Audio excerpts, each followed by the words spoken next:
Hi. So, welcome to this session, which is Journeys with Smita, or rather, Healing Journeys with Smita. Today, we have Tanwi, who has been immersed in very, very deep work for the last year or so, whether it is through online sessions, attending retreats, or even personal healing. And it's really fascinating to just see how it has unfolded in the last year.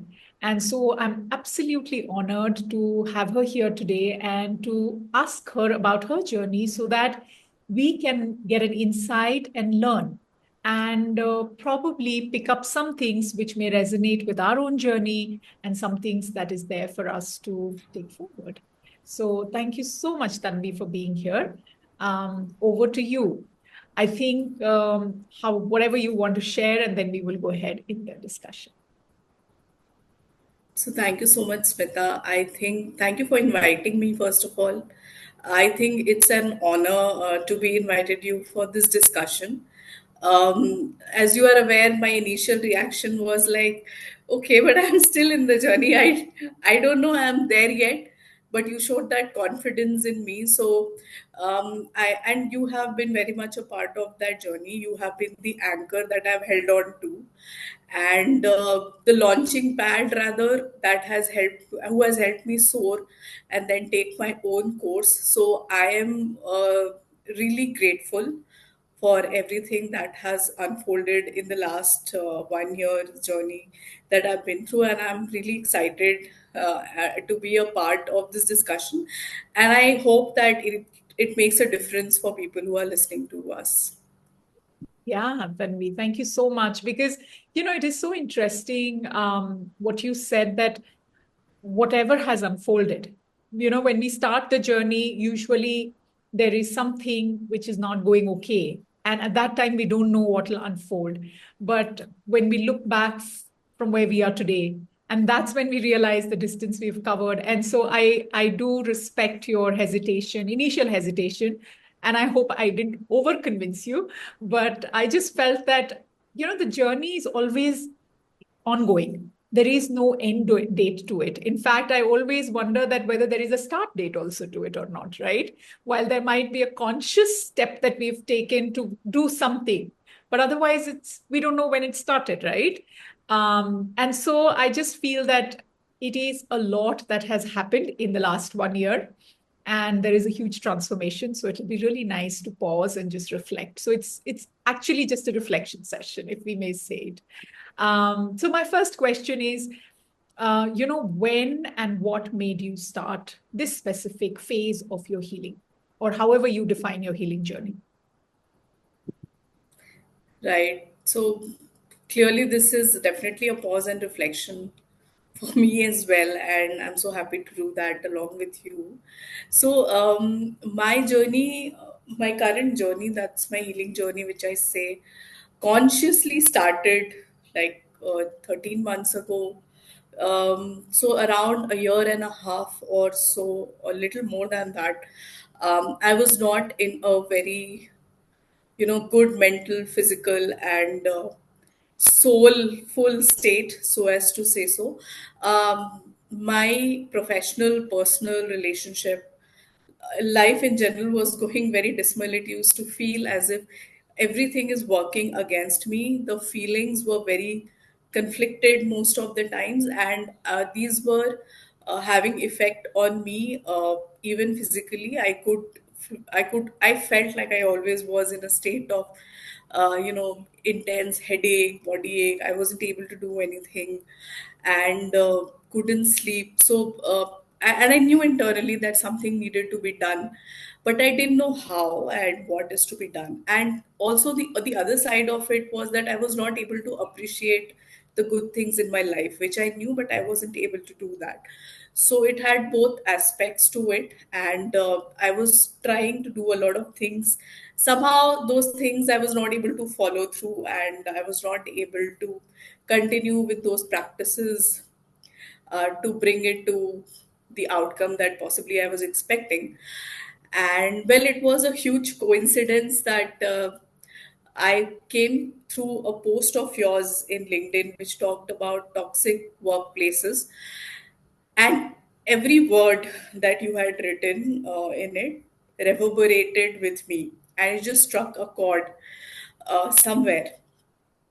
And I was just taken aback, and I thought, how can somebody know what I'm feeling, even though the person doesn't know me remotely? And I remember having messaged you there, and typically I would never do that. I am a very reticent kind of a person, but I did that. And 10 minutes after that message, I was talking to you over phone, and that discussion happened for more than half an hour, 45 minutes. I don't know how, but it just happened. And I felt so connected, and after a really long time I felt that, there was a relief in my heart, and in my head everything felt so light. And my rational mind was still thinking, okay, it just couldn't understand, of course, the rational mind that is there.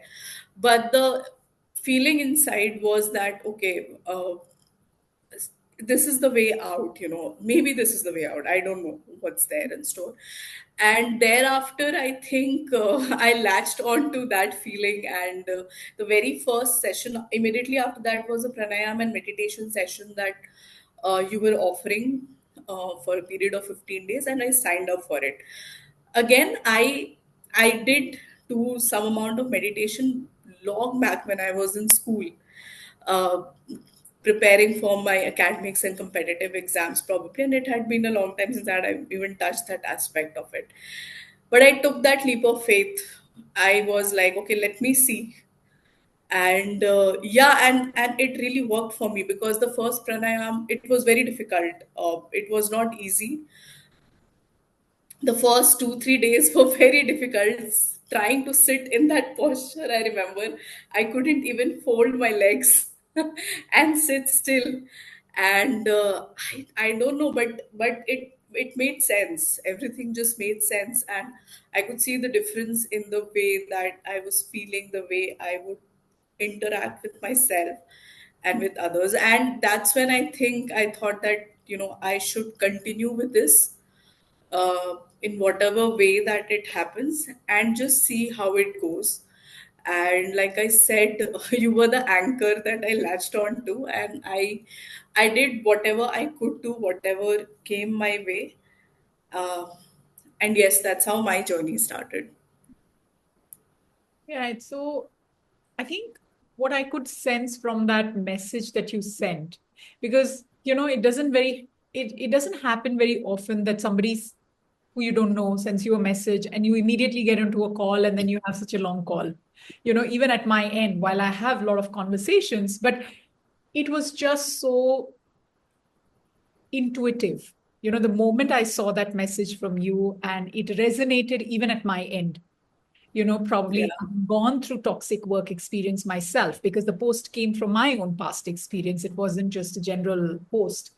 And so I think when I saw that message, I could connect with that part of me who had experienced it. And yeah, so that was very interesting, the whole connection itself. Honestly, I didn't know that you were having all that problem in terms of the pranayam session, but you didn't make feel that that was a struggle. But yes, of course, I understand that there are different kind of challenges that one faces. We don't know. For some people, it's more physical, more mental, or whatever that is. So yeah, I'm glad you stuck with it and you didn't give up.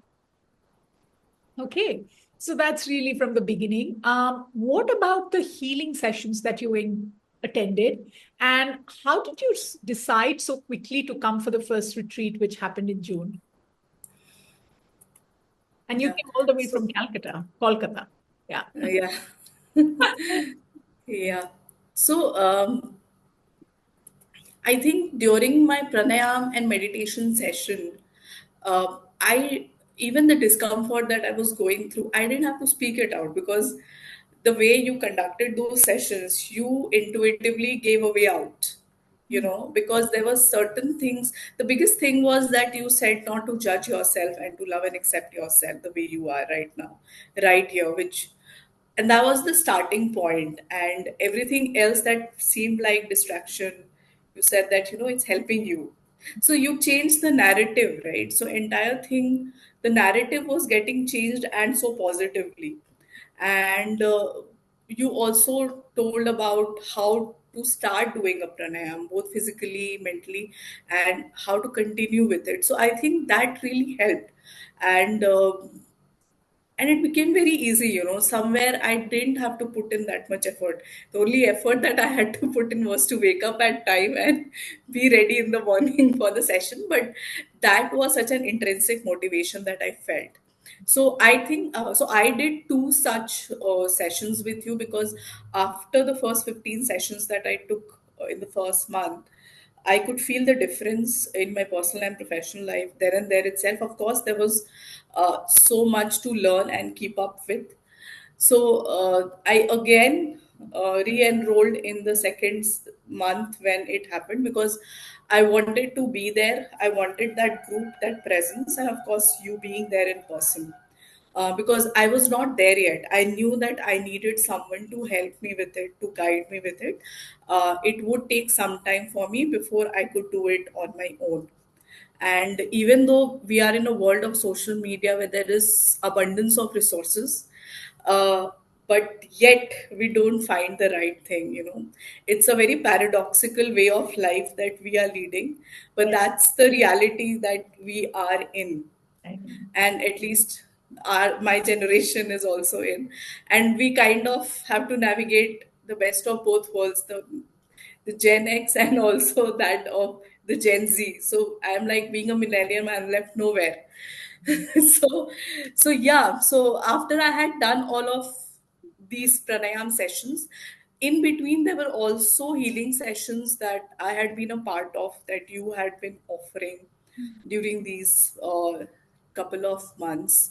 And these sessions clearly were, again, of course, you were speaking my mind. I don't know how, but you were you were talking the and you were speaking about emotions, mind, soul, and body, which typically nobody discusses and talks about.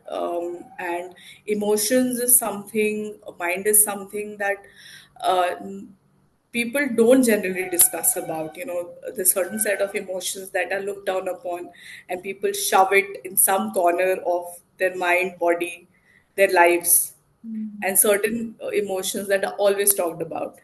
So and you were touching those things which people don't talk about but happen, and that's the reality with everybody else. And second aspect of it was also, in those healing sessions, there were people, and there were a lot of people who used to share their stories, which made so much sense and gave so much healing. And in itself, when you answered those questions and when you engaged in discussions with them, and the guided meditation or the energy and intuitive healing that you made us go through, immediately brought in a huge relief Mm. to me. And I could feel that relief, which was so immediate. um, Usually you don't see that impact at such a short notice in a lot of practices, but that healing did to me. And that's when I thought, I am not letting this go. And I think the decision to come to the retreat was something that all of these things helped me take that decision, because it was very easy for me to decide then, because I knew, intuitively I knew I had to be there.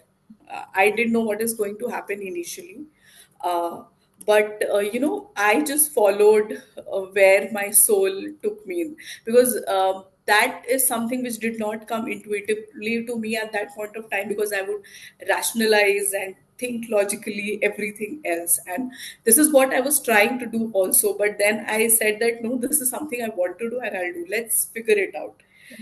Logic also says to go through an inexperience and then draw observation and conclusion out of it. So why not? So, or with all of these, of course, there were a lot of questions that I had in my mind, but I took that plunge. So yeah, and that's why I flew all the way from Calcutta to Shivamoga, and it was totally worth it. That's interesting. Yes, we will come to the retreat part a little later. But in terms of really staying with the healing modality, that's very interesting what all you shared. because it is a healing modality that has come to me.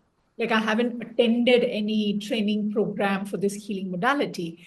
And I think what I have understood so far from it is that it is definitely very intuitive. And now I use the word telepathic as well, where I connect with the individual or individuals if there is a group. And from that, I get guidance. And whoever else is sending guidance, whether it is my higher self or any other being out there, to then share the messages or insights and take the healing in that way. Now, given the logical mind and the very rational side to me that I was, like if you had met me 10, 15 years ago, this is not the language I would have spoken. So it was rather unusual for me as well. In the beginning, I didn't know what was happening. But when everybody started saying the impact that they are experiencing, I think that really got me to become more and more open to sharing it and offering it. So can you share a little more about, the impact that you're talking about and the shifts? Because that is what even I feel is very unique about this, that it's an instant shift that people go through. Yeah. So, yes, I do agree to the fact that the way that your healing was something is something that came inside from you. And I think it came from a deep intent and very high level of consciousness. Uh, because I don't think many people can do that, and the way you do it uh, is very very pertinent to that context and people, and it just happens at so many times. So if I have to talk about impact, I think or at my level, what I personally felt was the entire process. The first thing that I would say is it's not easy when you start. It's definitely doesn't happen just like a switch, because you don't have a switch in your mind that you can switch it off and then go in a state where you can heal.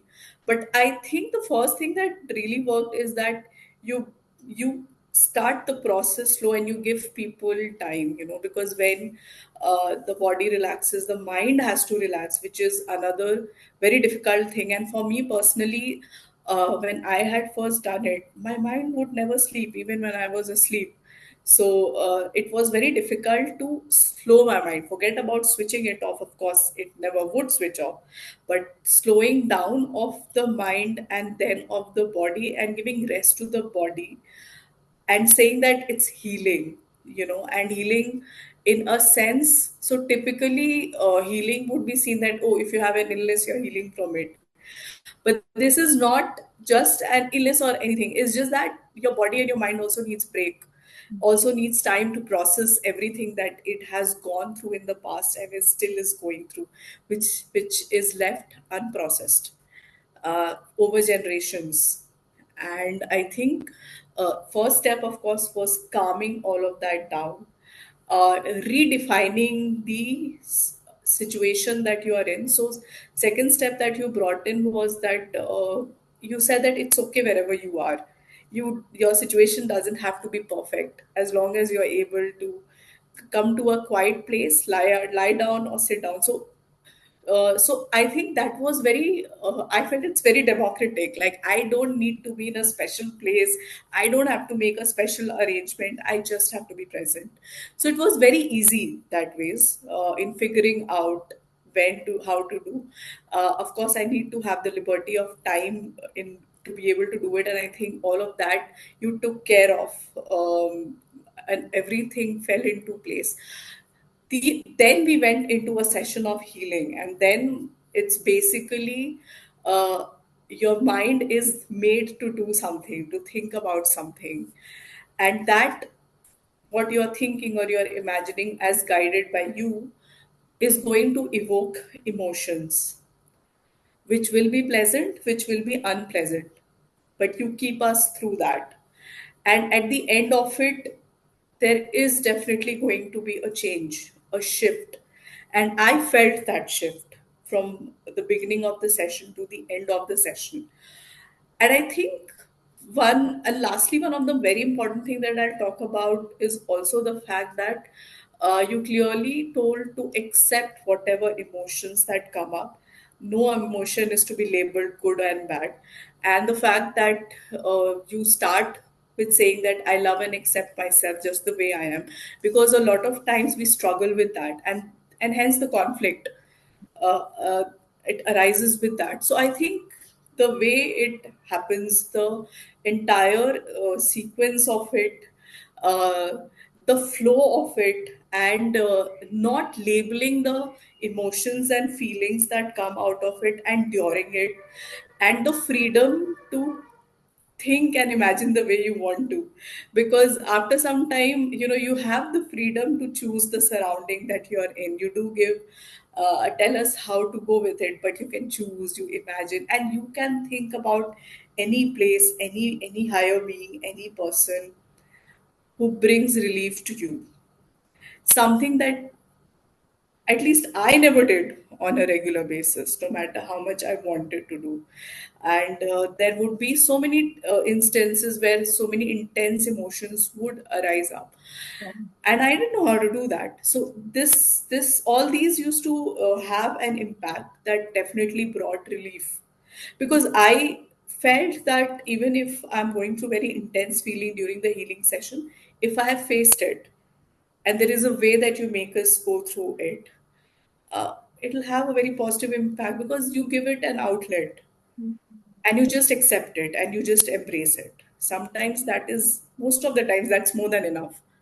So that's the impact I felt. I still feel when I go through your healing sessions. I can say that I really enjoy because I know that I will come out of it in a much better state. Very interesting you use the word enjoy, because at least when I recount my healing journey with the healers that I have gone through or people, going into the session, I used to always be very scared because I was like, I don't know what else is going to come up now, like more skeletons in the cupboard, you know? So it used to somewhere scare me. But somehow, again, very intuitively, I have always received this message that whatever is scaring you or whatever is making you feel uncomfortable, go towards it. Because if you don't face it now, it'll come back to you in another way and maybe bigger way, you know, more intense. And so it'll be harder. So can you just go ahead?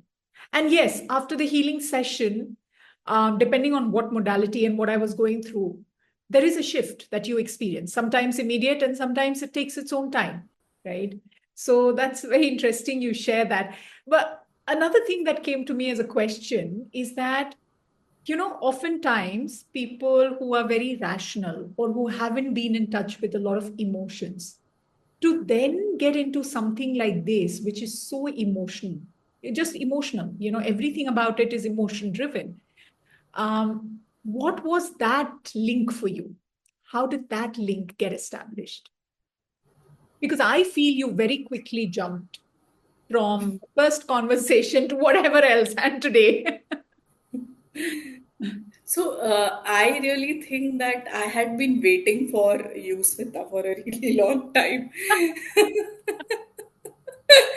On a lighter note, intuitively, Yeah. but I think so. I could feel that emotions were there for me, but I didn't know how to process it, and everybody around me would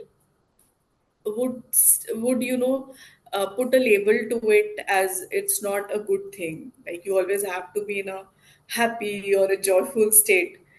And I don't know how that would happen, every time I can't be so happy and joyful even though I'm trying to.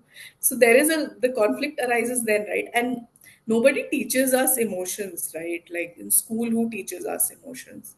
At home also, very few of us actually have that kind of an environment where you're talking freely about your emotions, and you would always end up talking about your so-called good emotions but never about your so-called labeled as bad emotions, which now I don't agree to. But yeah, I didn't know, and people would just talk about, hey, this, it should be like this, it should be like that, but how? Nobody talks about how.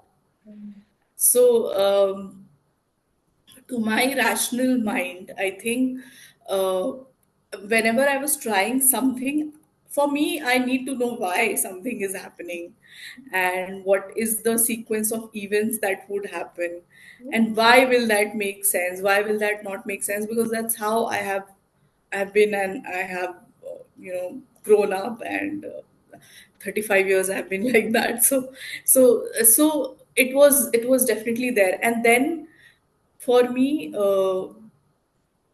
I just felt that, okay, when there was no science at all, so, and when there was the first law of science, or Newton's first law that came in, and what was there? So there was only observation, and then outcome that you think you get out of so many observations, right? So it starts with observations, and then you put logic to it, because you don't have logic and then consequence of it. That doesn't happen unless you found out the root cause, or a law around to it. It's always an observation. So then, to my rational mind, I told this to myself, that okay, there was a time when there was no law, because there was no maths, there was no physics, there was no chemistry, but still it existed, the universe existed. How did that happen? So let me do my own experiment and see. And then and that's what I've learned in all the physics chemistry labs that we've gone through. That you observe, you take down the observations, and then you make an equation out of it, or you come to a conclusion. So that's what I told to my rational mind. And I told myself that, second thing is that I told myself that, okay, I have been in such a dismal state for such a long period of time, and now I'm feeling much better, and I'm feeling a way out even when I'm not feeling so much better. So why not give it a try? So these are the two ways that I convinced myself, and that's how I just started off. Beautiful. My God, that is so beautifully explained, Tanvi, because I think this is really the link oftentimes which we are not able to get to, because we are brought up in a certain scientific, rational way. And then here is something, first of all, this is very emotional, and I don't know how to process or talk about it or connect with it. And two, if there is a healing modality where it is not logical, right? Then how am I going to explore? Because I'm going to immediately judge and say, oh, this is rubbish. This doesn't appeal to my logic, and I'm not going to try, which is what I have also been.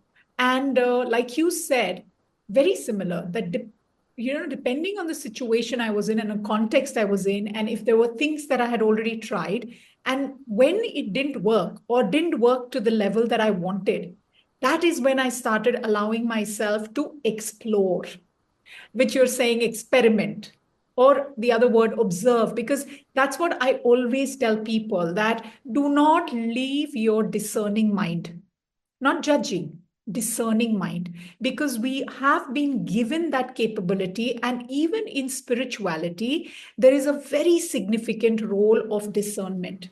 There is no place of blind faith right in the beginning. In fact, faith comes after your journey and process. Faith can't come just because I tell you, Tanvi, have faith in me. No, that is not your faith then. And that doesn't have the grounding, which is where, when something shifts, where you will see me behave in a different way or contrary way, or something happens which is very different, then your entire faith goes away, because the foundation itself was not yours. It was just somebody who had had some spell on you or something they had said, right? And I think that's something which you say is very powerful, that have your own ability to discern at every point, whatever it is. And two, this whole fact that, okay, if my bent is more scientific, then I'm going to use that same approach, but I'm going to be open to experience. And I think that's the word probably I was looking at. If there was one word that I could use to define or describe your journey so far, is that, rather, two words that would come to me. One is openness. You have been so open from day one. And two, you've been very, very committed. No matter what and where. And how, because I know commitment doesn't come that easy. And I know this process, having gone through it myself, that there are times you want to just give up, or you want to just say that this is not showing any result because we are used to quick result, or we want because we are suffering, right?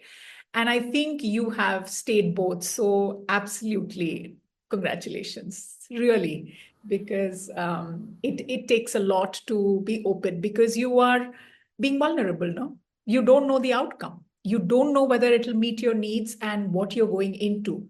And you're taking one step at a time, and you're taking a risk. And then you're going to say that, okay, this worked, so I can take another step. Okay, so this was better than what I had thought. So maybe the third step, and then that goes. Or maybe sometime you'll step back and say, no, I think I need a pause. This probably didn't make sense, or whatever that is. So, yeah, that openness is very important, and using your own approach. Do you have any question for me before we move on to the next phase? So, yeah, Smita, I wanted to also add that because while you were saying it, it just came to my mind uh, that it was whenever we start this process, I think what human mind or we are most scared of is uncertainty. And that is what scares us and keeps us awake at night. It's most of the time that is the major cause of our fear and everything else that comes up, which we term as negative. And what I felt is during this journey, I realized that it is okay to be scared and at the same time take small steps. It's not going to be easy. And there is always going to be certain hurdles that will come up in whatever practice that one chooses to. But one can't stop trying because something will definitely appeal to us. So I think the journey definitely it did feel like an upheaval for me as well, because it was not like overnight I decide and next day morning I become what I am. It's like an everyday a small acts that needs to be done, and the path is arduous at many times. uh, but I think even when there is difficulty during that journey when one starts, one will, at least I always felt, pockets of relief and outcome that one has to be open to, because at times in seeing uh, the light at the end of the tunnel, we miss the fireflies that may be shining around us and showing us the way. And that I think is something that kept me going. And I just believed that, and I think it also needs a level of self-love. Lot of times we come from somewhere intuitively or subconsciously or unconsciously, we come from, at least I had that feeling that I don't deserve this, I don't deserve the peace. But when I was able to accept that fact that, oh, hey, I deserve peace and I deserve this, I was able to accept myself in a very positive manner and be open to what the universe was guiding me to and showing me through this. And I think the resolution that you spoke about, I think the resolution came from that, because having looked back, if we look back at our own lives, whoever it is, and even I did that, I felt that whatever, there are certainly certain achievements that one has had in the life and it has come with resolve. So one needs to keep reminding also of the good things that have happened. So why not now? So that's something that I kept telling myself, and that's what kept me going. But everybody's journey is different. I realize that, uh, and I'm sure. And when I spoke to you and to many people in this, I realized that everybody's path may be different. The journey, the road taken may be different, but everybody wants the same destination. So, in your journey also, Smita, that I have understood so far, you may have felt it. But my question to you is, how are you able to speak our minds and hearts without even knowing us? question. Good question. Well, I haven't thought about that answer. Let me, yeah. Uh, I think the way I have understood so far, so let me start from there. Um, this was all new to me in terms of really connecting with the other in these modalities or in the healing space. But if I take my life before the healing space, I think somewhere there was this ability to connect with people, especially people in some kind of distress or struggle or pain. I think because that is how my life had been, or that is what I was familiar with for most of my even childhood that I can think of. So, in some way, I think I had that natural connect, or it would resonate. Two, I think whether it is empathy or just a strong sense of knowing, those two things were there always with me. So a lot of times what would happen is that if I met somebody, and even if it was like my first or second meeting, I would know something about the person which I didn't have any reason to know. And when I would say it, people around me, initially it was of course just friends because I was a teenager or just early in my 20s, they would say, oh, don't be so judgmental. And I'm like, but there is no data point for me to make a judgment, you know? And because I had also grown up in this so called rational scientific approach, that I would also doubt myself, saying there is no evidence to make this conclusion. So, on what basis I concluded? And so I also started labeling myself as somebody who is very quick to judge, because that's what I was hearing from everybody around me. It took me a long time to really accept that this insight was coming from somewhere else. This was not a judgment, or it was not a conclusion based on any evidence that I was receiving. So I think that happened. And that, interestingly, a psychologist told me that you are very intuitive. How do you look at your intuition? And this was, I think, probably in early 30s. And I immediately dismissed it by saying, no, no, I'm not intuitive, or I don't value it, or whatever. And she just, and then she quietly smiled and she looked at me and she said, well, I would want you to connect with it because we all have that capacity to be intuitive, but go with it. So it was something very foreign to me. The other thing, what also happened is as I went through my own healing, I think there were shifts that I was going through. And then that ability to connect with people, having gone through those journeys, became even more deep. And the third thing I would feel is really, like I said earlier, this telepathic connection. So in the beginning, even I wouldn't know because I was just guiding a session, right? Initially, it used to be just workshops on grief, on self care, on compassion, on anger, or whatever. And these were group sessions. And at the end of the session, people would be like, how did you know? You said exactly what I needed. Oh, this shifted for me. My God, you just read my mind. And I'm like, no, I was not reading anybody's mind. That was my answer. But as I moved through this experience and more in person sessions started happening, then I started realizing that there's something more that is coming to me. There was this guidance, which I started saying intuitive. And then I came across telepathy tapes. And through that, I understood that no, there are people who can connect telepathically. And in fact, like we saw in the telepathic tapes, that the individuals who are neurodivergent and who don't have ability to speak, they communicate with their mothers, especially telepathically. And if you remember in one of those videos or audio tapes, they talked about that how they believe that certain people who have done meditations or who have done healing or whatever practices, even they are able to do that. And that's the time when it clicked, almost like as though that person was giving me an answer. And I think then it became absolutely clear that I was telepathically communicating.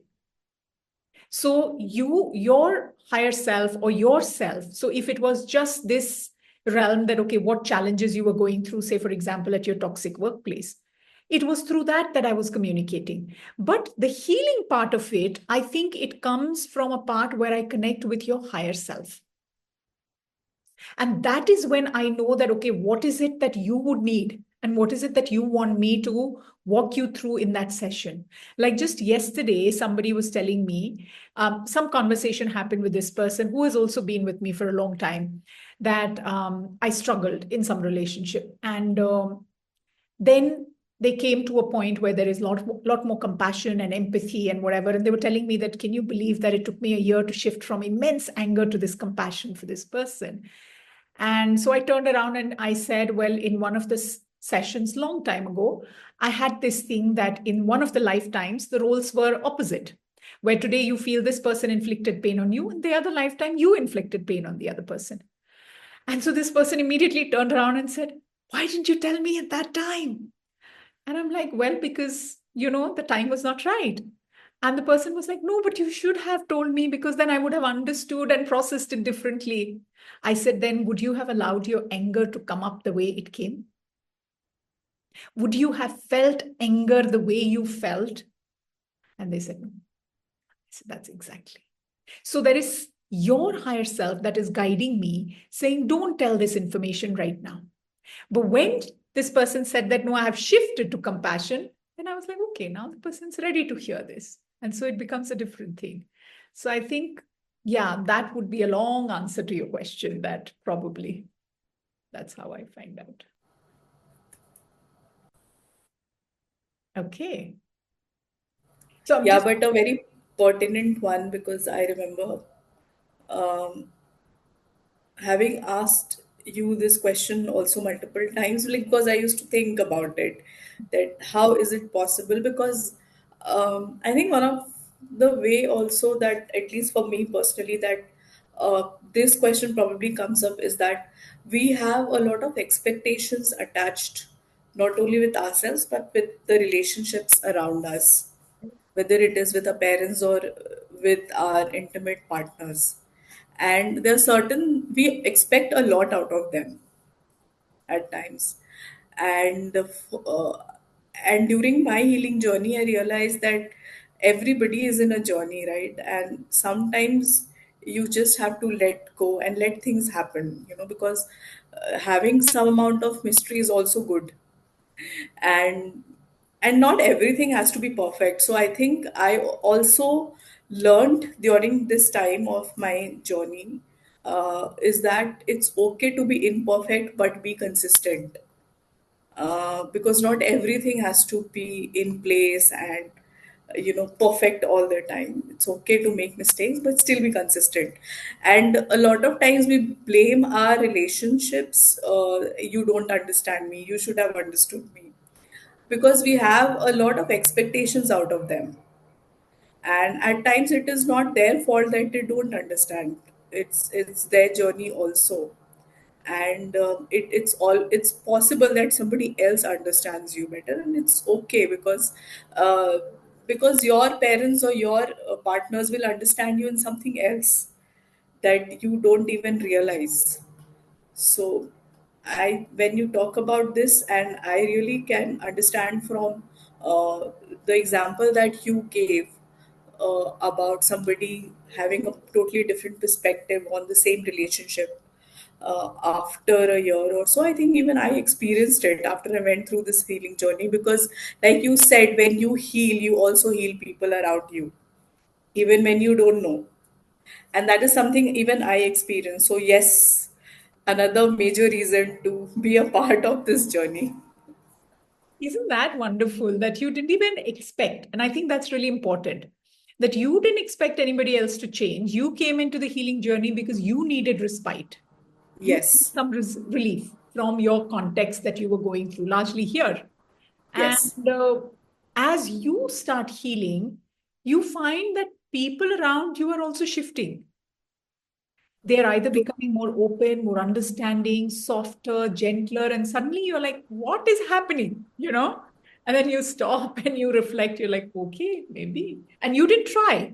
You didn't try to get them yes, to change or get them to understand or any of those things which you used to do earlier, right? yes. typically we always expect people to change for us, Yes. because that egoic mind is always there, that I am right Yeah. and people should change for me. For me. Yeah.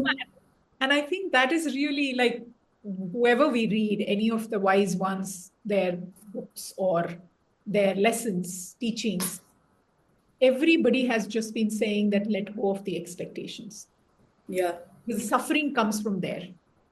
The fact that my expectation was not met or I was disappointed, that is where all the pain is.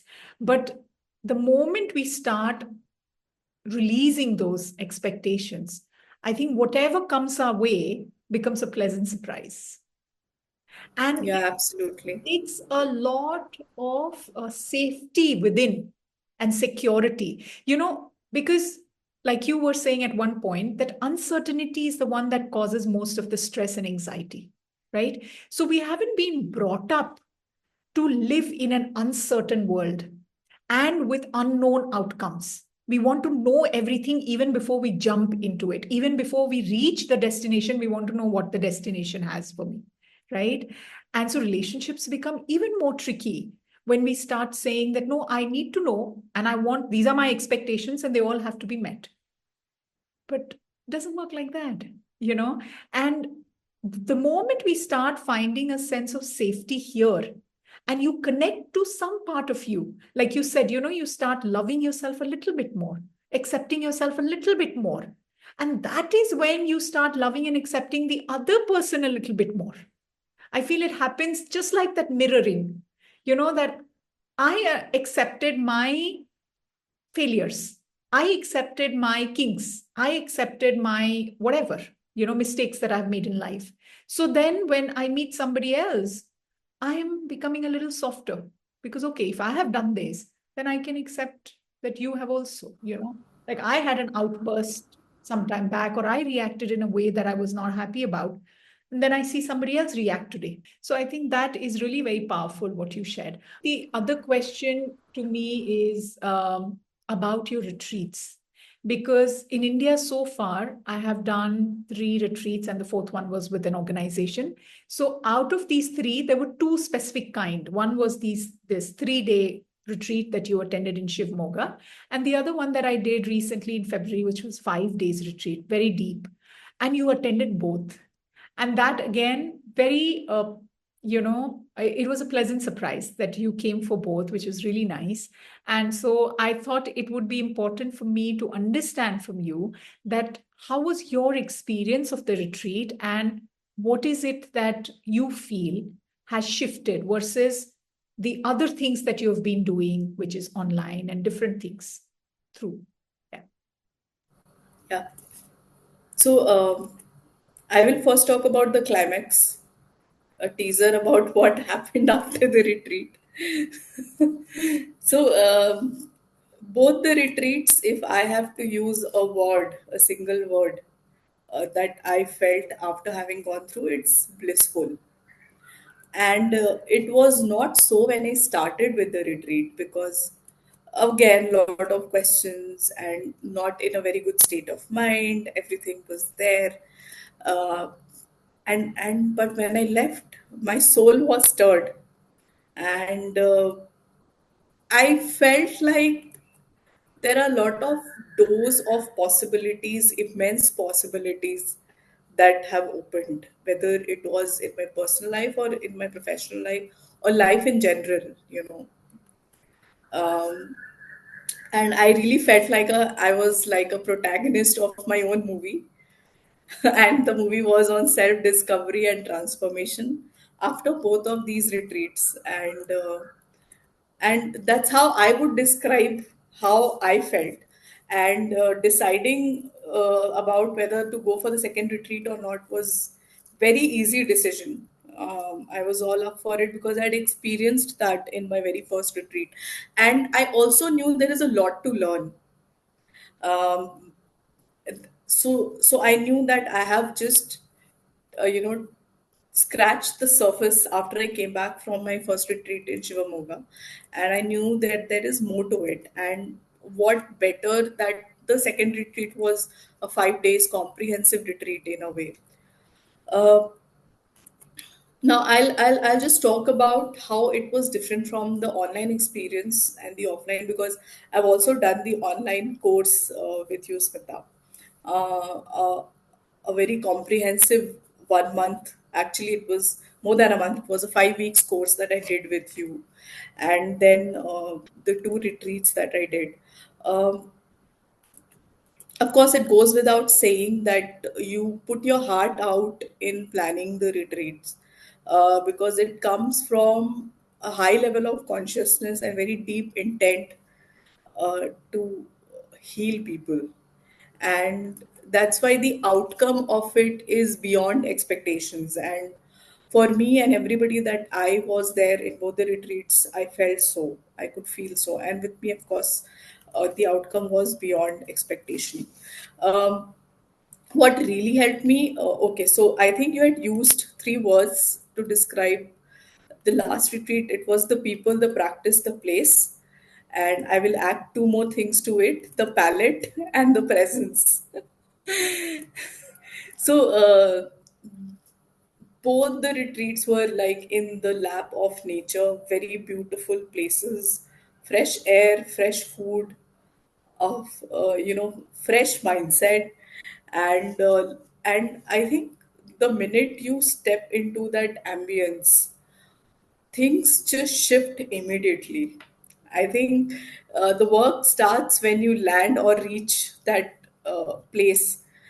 It starts working at that very time. So the place really makes a lot of difference. And second thing is, there is a lot of commitment that comes when you are there in person, because for those 3 days or those 4 5 days, you are wholeheartedly there, mind, body, and soul. When you are at home, you will be there for a certain period of time, and after that you get on with your regular chores. So there is always a net to fall back on your regular chores, and then you have to keep reminding yourself. But in a retreat, you are there for it completely. So that's how it helps. And I'll talk a little bit also about the way you conduct it. I felt it's both the times it was organized to the T. Like everything is so well planned. uh, there are no surprises, only pleasant surprises that happen over there. And everything falls into place so beautifully. You take into cognizance the requirement of people over there and their state of mind. And that is so very important, because everybody is so diverse, whether it is in their life experiences, whether it is about the way they have been born and brought up, and the situations that they are in, the healing process that they're going through, the level of journey and stage of journey that they are in. Everybody is at a different stage, and yet one gets to learn from everybody else. And the entire structure of the sessions, the way you planned, when we start a day with yoga, and then followed by pranayama, meditation, healing journey session, yoga nidra, discussions, unraveling yourself completely, accepting all the emotions that come up, removing your role identity, and being there just for yourself. I think all of that is like a lot of work that one gets to do on oneself. And I felt that actually opened the doorway for me, and I can dedicate myself completely to understanding myself and also learning from everybody around me. So that really opens a huge gateways, because and there's a bond that connects all of us, and it connects everybody. And with the stories that everybody tells about their life journeys, or their experiences, something heals within you. Because I personally felt that so many things in my own relationships, my life, healed when I listened to others' stories, wherein they were nowhere connected to me at all. So there is so much wisdom, there is so much presence, positive presence, and of course, amazing food and so much fun that we have. And for me personally, I think nature in itself heals, and I think for a lot of us, nature heals. So all of this, I think, is very unique about offline or doing a retreat, which is different from a place of your residence, or where where you don't have to do your regular chores. So definitely makes a lot of difference. Yeah, and I think that's where the whole word retreat comes from. That you retreat Yeah. to some. So, Smita, one thing I forgot to mention. So, for me personally, I feel the retreat has been both the retreats have been like a Diwali cleaning of my mind, body, and soul. So, it requires a lot of effort, but the outcome is very serene, very soulful, and beautiful. So, for those who don't understand the context behind Diwali cleaning, basically, in certain parts of India, for Diwali, you have to do a complete spring cleaning of your house to an extent that where people actually get their walls painted. That's what was traditionally done. Now, of course, there are different versions of it, but I remember growing up, that was once a year when the house was absolutely cleaned, every corner of the house, and you remove all the things that you had been hoarding or trash or whatever. And so I think when Tanvi said that, that was an amazing analogy that you do that spring cleaning of your inside, right? That's beautiful. Yeah, yeah. Thank you. I think you shared so much and so beautifully. Because when I look at the retreat, of course, there's, apart from just the planning and everything, from my side, the way I see it, um, I set out an intention when that idea comes to me that, okay, this is the retreat that you need to do 3 days or 5 days. And I sit with that idea for a while before I let it out as an open thing that, okay, I'm going to go ahead and work on this, or there's going to be an invitation and a poster. The places have also come to me because if I recall the times that I've searched for a place actively, I have always been disappointed.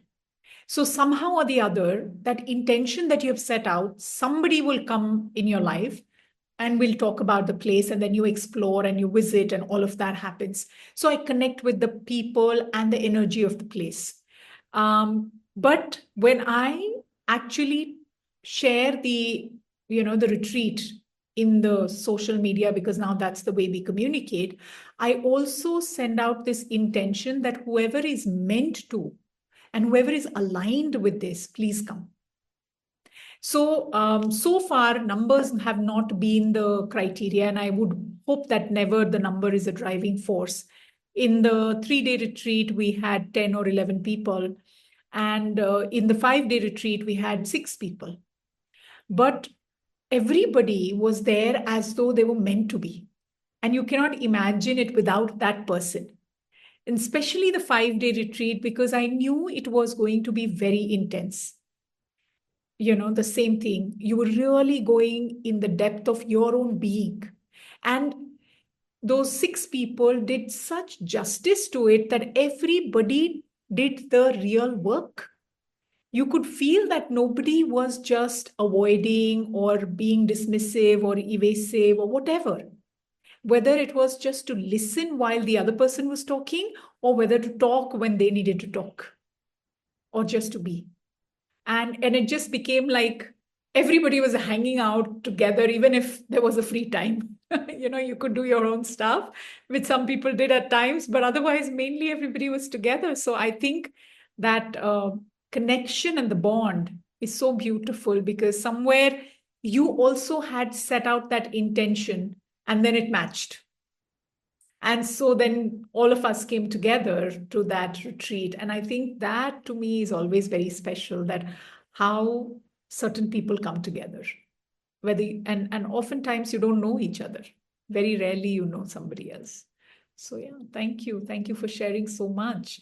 The last question that I have from you is that um, from this healing experience that you've gone through, or this healing modality, or your own journey, how relevant is it for others? And do you think, is it for everybody, or is it for some people, or how can one approach this healing? Yeah, Smita. So, in my experience, that I have been in this journey so far, I think I just cannot emphasize enough the importance of healing for everybody. And rather, if you ask me, I wish it could be taught to me in school. So, at a very young age, both children, parents, and family are a part of this, because there's so much everybody carries. And I also repent the fact that there are people around me and within my relations, friends, who have not been able to be a part of this. And there would be so many people around the world who definitely need it immensely but have not been a part of it. But I think, as a human race, we go through so many things when we talk about generational trauma. I mean, I haven't seen my ancestors. I don't know so many of them how they were. But when I read about and found out that there's still traumas that live within you, what do you do with it? Nobody tells you, right? And nobody has told them. So for me, I think one cannot emphasize about a healing journey, and there are so many ways to do it. But before I come to that, in my current generation that I see, and the way that things are, where I am flooded with so much information every second and millisecond, and so many thoughts that I go through because I am exposed to them, and with so much of life changing experience that we all go through and that we have not processed, that has never been processed through our generations. So much of fear mongering that happens around us, even when we don't want to be a part of that, but we unconsciously become a part of it and get dragged in it. Uh, and life happens to everyone, and that's the journey that the soul has chosen to take. So why be scared of it? I feel about it, and I feel that, at least personally, I used to be scared of my emotions. That, oh my God, if such thing happens, what am I going to do? I don't know how am I going to react. Oh my God, what is going to happen? What is the right thing to do? You know. How am I going to deal with it? Again, lot of things are uncertain in life. No matter how much you progress, how much we progress, we still have to deal with that uncertainty. So how does one deal with it? So I think healing is the answer to all of that. At least I think people should explore it. Start exploring it, is my personal belief. And it actually, at a personal level, I feel that it also has made me very much intentional, and given me a lot of fulfillment on, and a lot of coherence about my authentic self, and what do I want to do with it and how do I want to do with it. And that's also something that we miss so much in this world of instant gratification. How will you be intentional? Like, there are so many things that you get bombarded with through marketing and advertisements, and everybody makes you feel that, oh my God, you are missing something. But you are not. Maybe it's good to miss out on something. How are you going to bring that intention in your life? So I think healing is an answer to all of this, at least. And I think that a lot of things we already know intuitively also, which we are not aware about. Like, for example, nature heals so instantly. I never knew it, but I could feel it, right? And for example, and anything in nature, if you look at nature in general, when you're really worked up, or you just walk on a grass, the kind of relief that it brings, these are all intuitive things. You don't have to do anything elaborate. So I personally feel that healing plays a huge part in our life now, and again, life is about learning things. There's so much to learn. You can't be a master about everything. You can't be expert in everything. I was listening to one of the webinars of Dr. Gabor Mate, whom you introduced to me, thankfully. And he was at 81, being a doctor and a psychologist and a person of his stature. In that webinar, he was saying that, I am not saying I know everything. I am still learning.